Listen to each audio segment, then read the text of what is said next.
The Guatemalan Escape, a Danish couple's controversial chapter.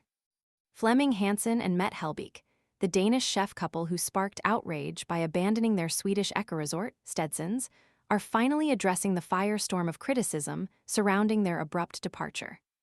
Their controversial exit left behind not only a significant tax debt, but also a rather pungent legacy: 158 barrels of human waste, a detail that has fueled much of the public backlash. The couple, now operating a new business in Guatemala, have taken to social media to defend their actions, arguing their handling of the compost toilets was perfectly standard practice. Their explanation, however, has done little to quell the public's simmering anger. The story of Stedsons, their purportedly eco-friendly retreat nestled in the forests of Halland, southern Sweden, has taken a decidedly less-than-green turn. The idyllic image of sustainable living promoted by Hansen and Helbæk has crumbled under the weight of allegations of financial mismanagement and a rather unsavory departure.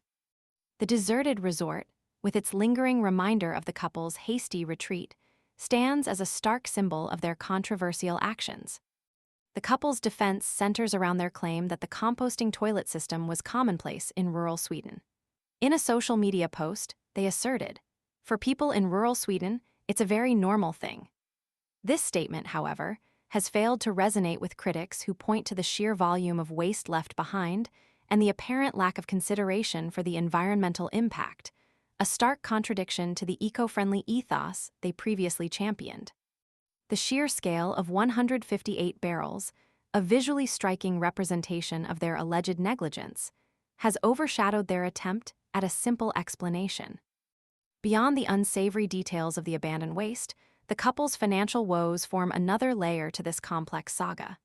Hansen and Helbæk cite substantial tax debts in both Sweden and Denmark, claiming the Danish debt has ballooned to 10 times its original amount due to accumulated interest and fees over a decade. This financial burden, they argue, forced their hand. They claim they face an insurmountable monthly payment of over 50,000 DKK, £5,800, to the Danish tax authorities, whom they describe as cold-hearted and narcissistic, a characterization that has only further inflamed the situation. Their accusations against the Danish tax authorities, while inflammatory, offer a glimpse into their perspective. They paint a picture of being cornered by an unyielding system, forcing them into a desperate measure, abandoning their business and fleeing to Guatemala. This narrative, however, is far from universally accepted.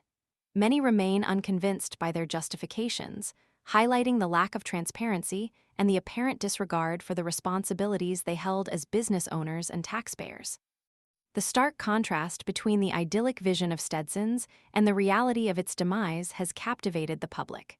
The abandoned resort, the mountains of compostable waste, the substantial tax debt, all serve as potent symbols of a business venture that went spectacularly wrong.